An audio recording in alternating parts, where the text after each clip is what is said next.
Next up, we have Champion Showdown from the Arknights soundtrack. I can't read this, so I translated it.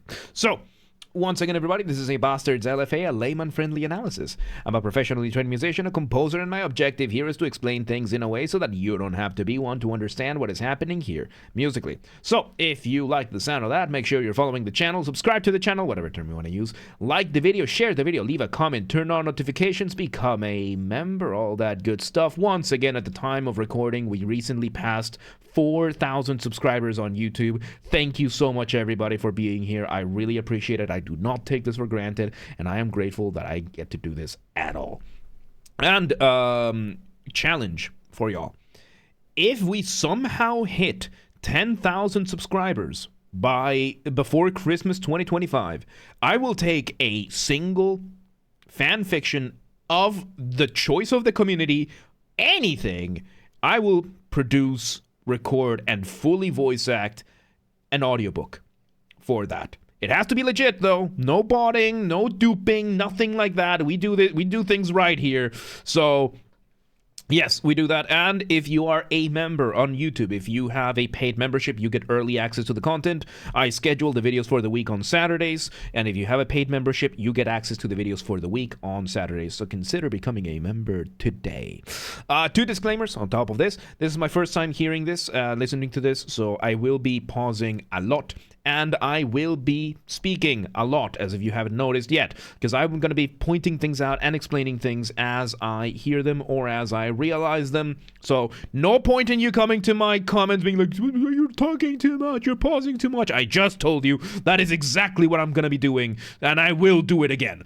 And number two, this is recorded live on stream on a single take. I already stumbled upon my words. I will do it again. Whatever happens, happens. With that said, let's do this. Champion Showdown. Let's go.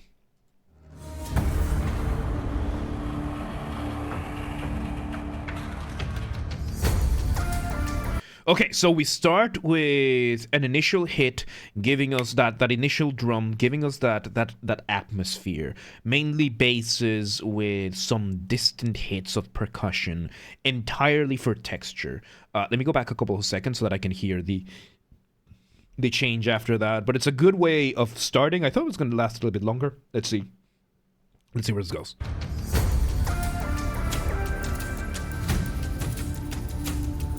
So yeah, now we bring in this quasi-tribal sounding music. I was explained here that this is a boss fight theme, so you can hear it, right? Like it's very common for the tribal rhythms to be used for boss fights, that kind of thing, because usually it gives you that sense of hierarchy.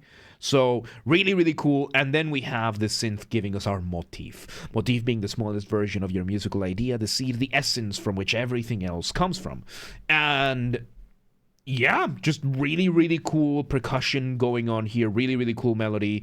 And most importantly, the melody played once, and then the rest is filled in by the drums. Let's see where this goes. The percussion. There we go, variation of the motif. Now we're adding a bit faster, let's see.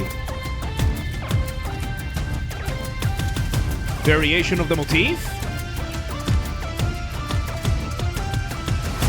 So yeah, we're developing the motif. I'm going to go back a couple of seconds there. We're developing the motif. We're engaging in a bunch of different techniques, one of them being inversion. So when it comes to melodies, we can use something called inversion for a motif. Inversion is when you take a melody, whatever shape it may be, you grab it, and you flip it upside down. That is inversion in essence. Cecilia, welcome to the day. How you doing? Good to see you. So yeah, let's see where this goes. And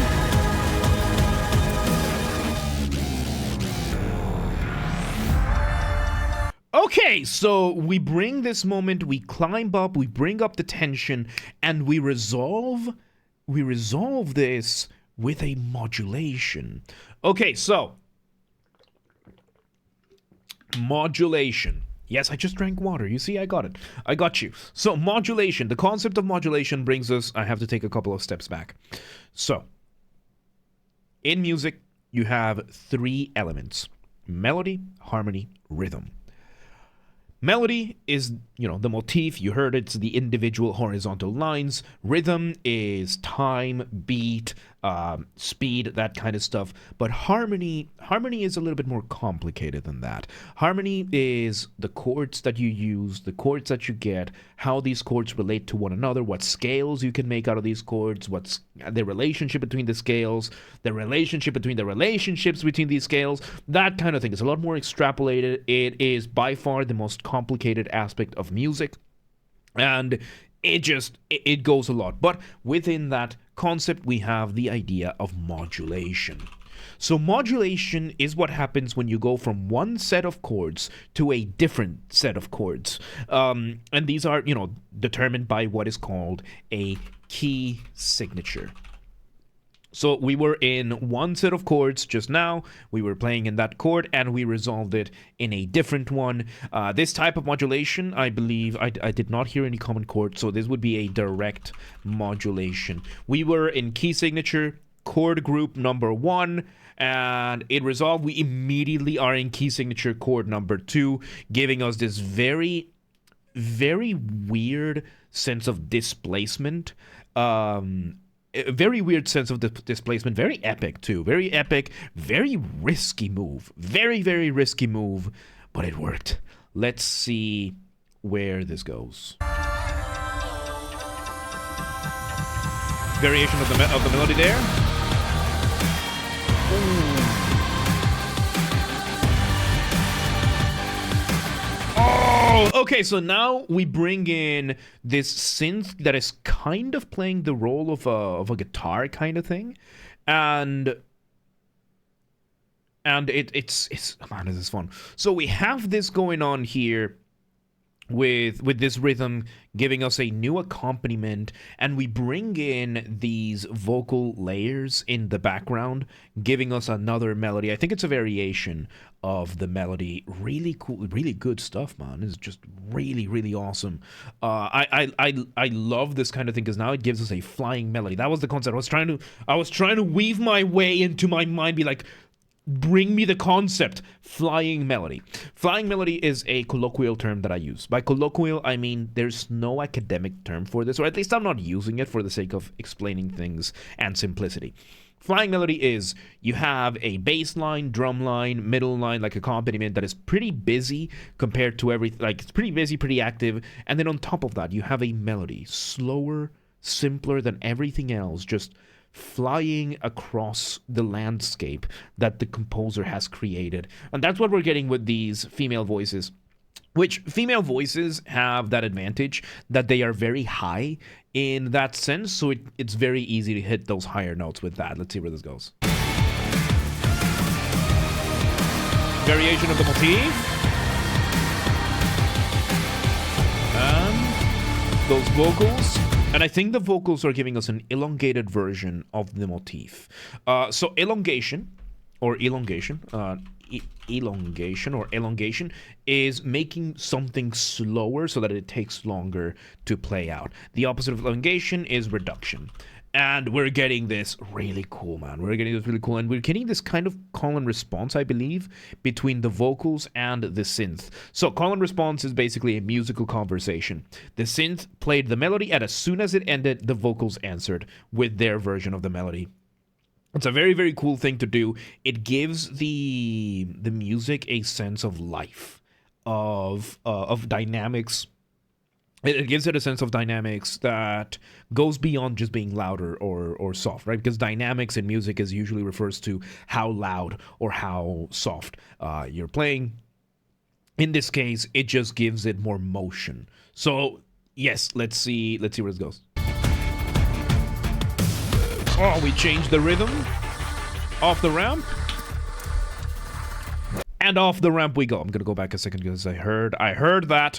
So we off the ramp we go. Off the ramp is another colloquial term that I use. It's what I call a transition, a specific type of transition. This type of transition can be as short as a few beats. It can be as long as an entire section. And the purpose of it is to make your listener feel suspended up in the air at the mercy of inertia, kind of going off a ramp, waiting to see where you land. How do you do that? Remove the drums. Maybe the bass as well, which is what has happened over here. Let's see where it goes. And there we go. We bring back the rhythm of that synth. Those vocals still there. Ooh. Glitched out.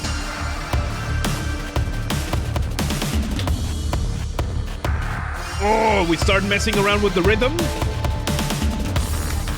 Very nice and glitchy. Very uneven, which... dick move. For a boss fight, dick move. When it comes to, unless this is a game that doesn't require you any type of dodging or anything like that, then it's better. Because, yeah, I'm coming from the perspective of a Dark Souls veteran. So when it comes to games like Dark Souls where you have to dodge things, a lot of the movement sets are going to be tied to the music. So if you add stuff like this, these kinds of like odd time signatures, all this kind of stuff, not only does it induce panic, but it also throws off a listener. So I'm going to give you the best example. The game Dark Souls 3 has a specific boss fight that most players struggle with, because most of the bosses throughout the Dark Souls history, and even Elden Ring has this as well, these boss fights, they are going to be tied, the movesets are going to be tied to the rhythm of the music. So when the music plays specific rhythms, you know when to dodge once you get that going on. The rhythm of the music, the rhythm of the attacks being done is going to be very closely tied to the music. So technically speaking, yes, Dark Souls, Elden Ring, Bloodborne, Sekiro are rhythm games. So there is one boss fight in Dark Souls 3 that throws players off. And it is the Dancer of the Boreal Valley. This boss fight is... yeah, that's the thick boss. Yeah, that's the thick boss. And the Dancer of the Boreal Valley has a very, very, very unique theme. Music. The drums are not on beat.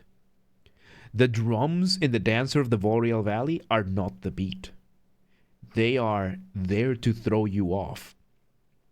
And because by the time a Souls player gets to these boss fights, they are subconsciously used to this being a rhythm game. You usually don't pay attention to it just because how well crafted these things are, but that is what ties these things together. But when you are used to hearing the drums being the beat, and that beat determining the patterns, the moment those drums are thrown off, you panic. And that is precisely why many people will say that the Dancer of the Boreal Valley is their most difficult fight for Dark Souls 3. Many people, like, they will say that, like, Slave Knight and Pontiff, they're nothing compared to the Dancer of the Boreal Valley, because a lot of people struggle with this one, as well as for many people, yeah, it's one of the most, or at least the most difficult to adapt to. The Dancer of the Boreal Valley, the Twin Princes, yeah, they consider this one of the more difficult ones to adapt to, at the very least. And yeah, doing that, so bringing these very glitchy drums, yeah, kind of a dick move. Kind of a dick move, but I haven't played Arknights. I haven't played it, so I don't know what kind of game it is. So if it's not that kind of action-oriented game, then there's nothing to worry about. But if it is, then yeah, rhythmically neurodivergent. No, Blitz, you're just Finnish. All right, let's see where this goes. There we go. Sorry, I hit the microphone. There's a motif, and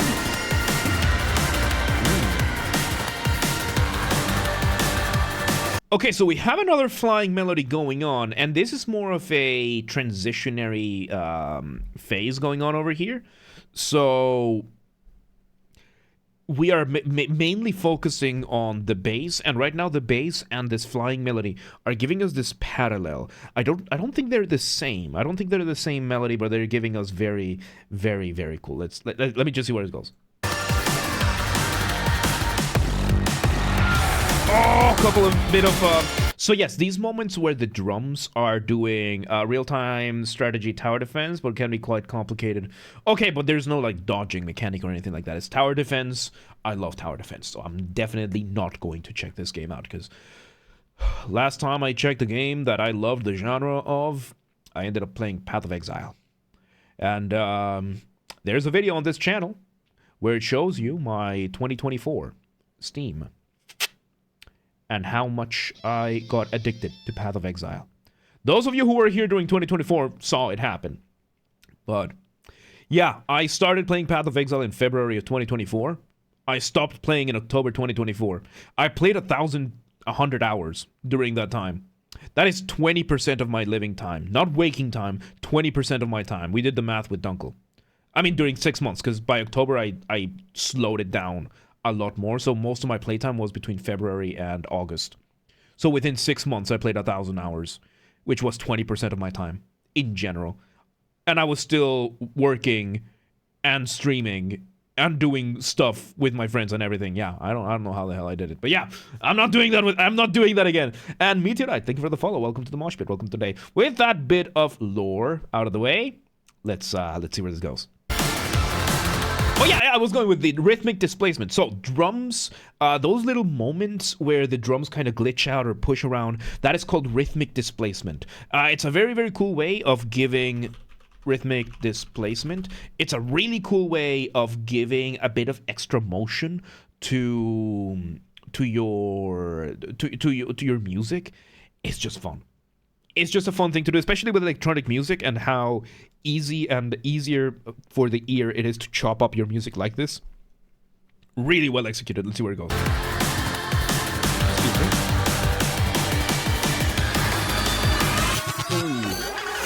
Off the ramp. Ooh. And we drop the beat. We bringing a dropping of the beat almost out of nowhere. Really, really cool. I think we're using a variation of the melody here as well. So let me go back a step. When you're making music, you want to keep a very careful balance between what is familiar and what is new. Too much familiarity, too much of the same, too much repetition, you risk boring your listener, they tune out. Too much new material too quickly, you risk overwhelming the listener, they tune out.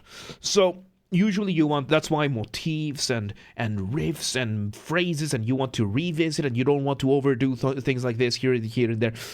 However, there is a universal exception, which is solos. And on top of that, electronic music has an additional exception, which is dropping the beat.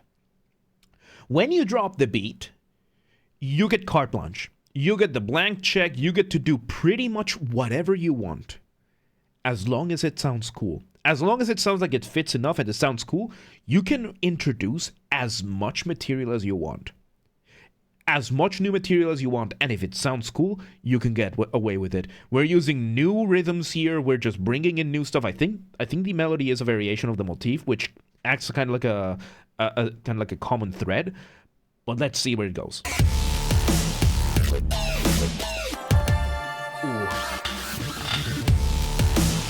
Very rhythmically displaced motif, very different from anything we heard before.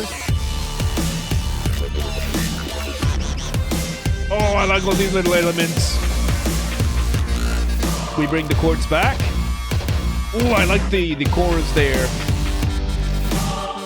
And we very smoothly went from dropping the beat to the new rhythm. That was almost seamless.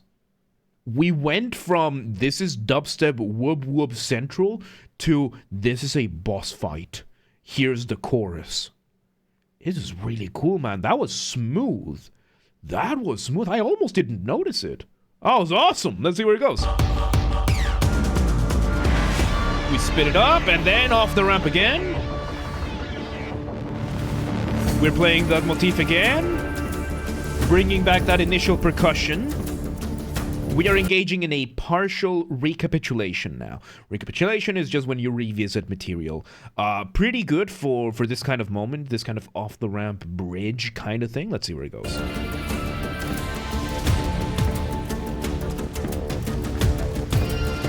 Very nice.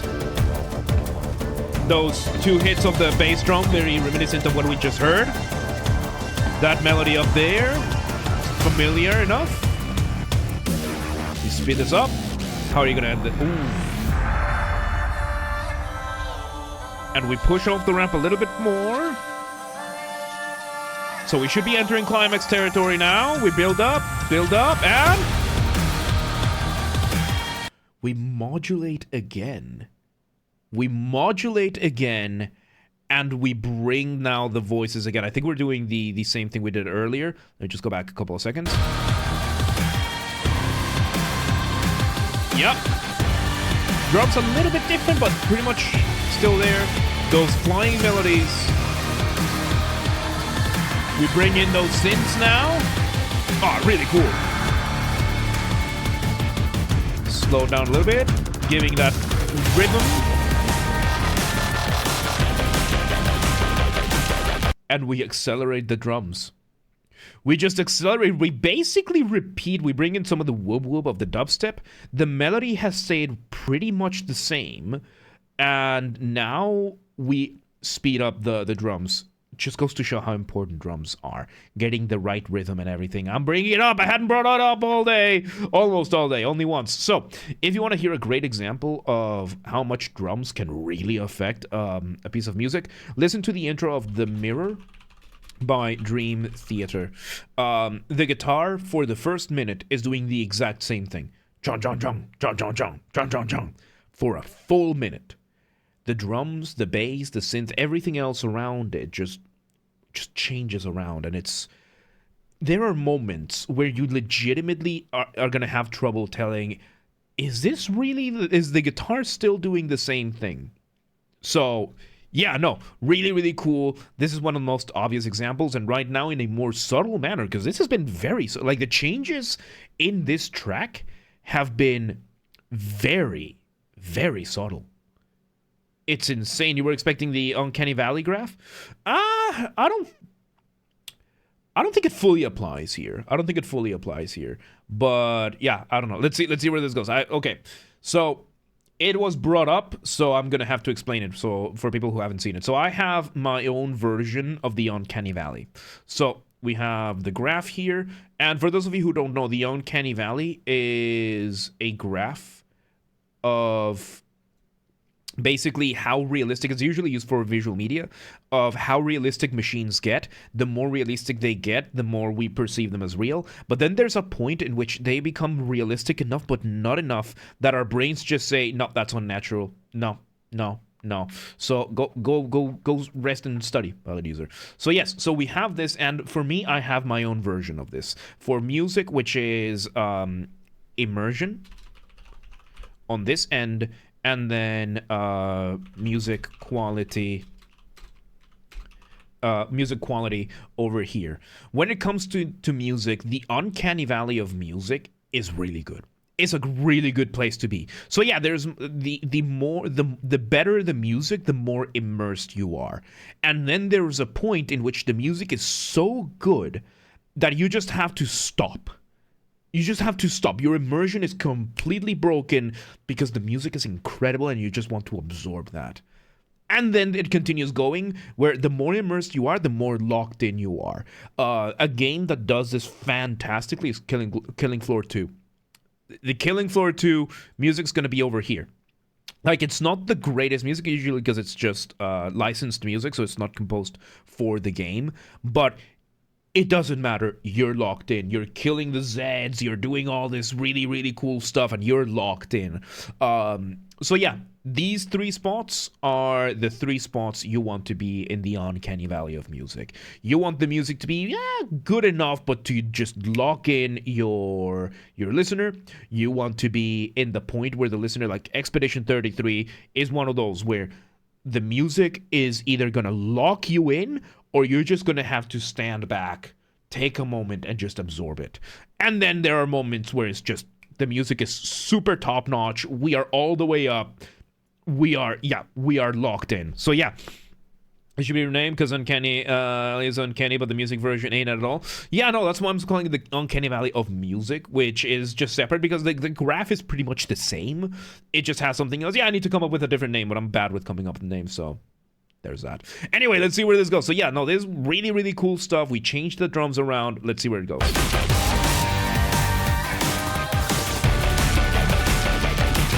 Okay, yeah, very climactic. How are you gonna end this? We go back to this drum beat. Oh, really cool. Kind of like the dropping of the beat. And we remove the drums. One last run of that bass. And there you go. Oh my god, what was the translation we had over here? I already forgot. And there you go, you have Champion Showdown from the Arknights soundtrack. That was really fun, dude. That was really fun. That sounds like, yeah, it was really, really good. Very cool trip. A few moments where you know, it's like the rhythmic displacement reminded me of Dark Souls. So there's that. Really cool stuff, man. That was really cool. Once again, everybody, this has been a Basterd's LFA, a layman-friendly analysis. I'm a professionally trained musician, a composer, and my objective here has been to explain things in a way so that you don't have to be one to understand what's happened here musically. So, Riz, thank you for the $3. If you're watching this on the YouTube video archive thing, thank you for watching. Make sure you're following the channel, subscribe to the channel, whatever term you want to use. Once again, at the time of recording, we recently crossed the 4,000 subscriber mark, so thank you so much, everybody, for being here. I appreciate it. I do not take this for granted, and I am grateful that I get to do this at all.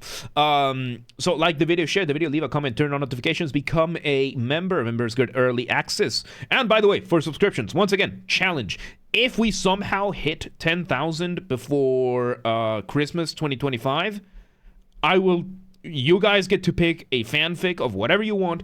I will produce an audiobook I will produce, voice act the audiobook of whatever you choose. It has to be legit, though. No botting, no duping, nothing like that. It has to be legit. It has to be legit. All right, so yes, like the video, share the video, leave a comment, turn on notifications, become a member. Members get early access. I schedule the videos for the week on Saturdays. If you are a paid member on YouTube, you get access to them when I schedule them. So on Saturdays, you just get access to the videos for the entire week. Consider becoming a member today. If you want to listen to this without me interrupting every 3.5 seconds, I will be linking it in the description down below. If you want to request songs and you're not on the live stream, go to the Discord server, go to the LFA requests channel, and follow the instructions on the pinned messages. And if you want to catch the streams when they happen live, we aim for Monday through Friday, 6 p.m. Central European Time. If you're not in Europe, the full up-to-date streaming schedule showing in your local time zone is in the Discord and Twitch channels, so that you don't have to worry about, oh, I live in Ulaanbaatar. What time is that in Hungary? What time is 6 p.m. in Hungary? No need to worry. Just go to the Discord or the Twitch, and it's all in your local time zone. And follow the gaming channel. We have a gaming channel because I'm on YouTube. Of course I have a gaming channel. What else could I possibly have? Games are Basterd. Link down below. That's where I put the recordings of the gaming VOD after shows, if they happen. Link down below, or just search for it on YouTube. Same username as James R. Basterd. Just swap the J for a G, and you got it. And yeah, there you go. There you go. Champion Showdown, Arknights. Really, really good stuff, man. That was really good. But yeah, let's move on.